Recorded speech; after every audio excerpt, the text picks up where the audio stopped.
قرآن حکیم کیسے نازل ہوا۔ اس حوالے سے لکھا ہے قرآن حکیم کا نزول نبی اکرم صلی اللہ علیہ وسلم کے قلب مبارک پر ہوا۔ سبحان اللہ، وہ قرآن جو اگر پہاڑ پر نازل ہو تو پہاڑ ریزہ ریزہ ہو جائے، یہ جلال ہے اس قرآن حکیم میں، اللہ اکبر۔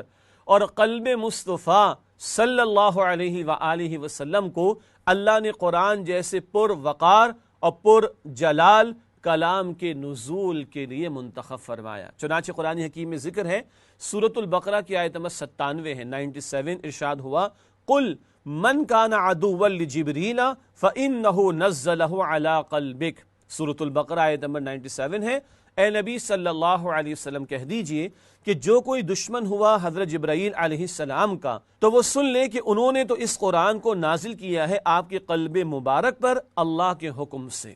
یہ ہے قرآن حکیم کا بیان۔ اور یہ جو بات ہے جو جبرائیل کا دشمن ہو علیہ السلام، اس کی وجہ کیا ہے؟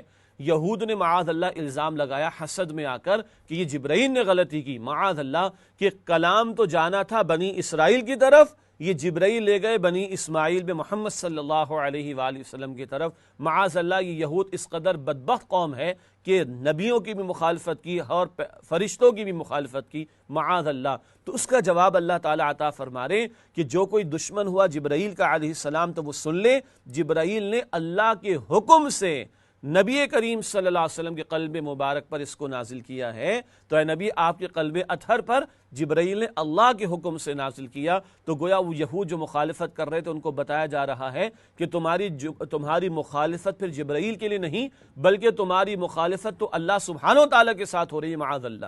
لیکن نقطہ کیا ہے کہ قرآن حکیم نبی پاک صلی اللہ علیہ وسلم کے قلب اطہر پر نازل ہوا۔ اس دل کو، اس قلب کو، اللہ اکبر، اللہ سبحانہ وتعالی نے تیار کیا۔ وہ شق صدر کا واقعہ بھی آپ کے علم میں ہوگا، جب سینہ اطہر کو چاک کیا گیا ہے اور دل مبارک کو زمزم سے دھویا گیا ہے۔ سبحان اللہ، اس قلب مصطفیٰ صلی اللہ علیہ وآلہ وسلم کو رب کائنات نے قرآن جیسے عظیم اور پر جلال کلام کے نزول کے لیے تیار کیا، صلی اللہ تعالی علیہ وآلہ وسلم۔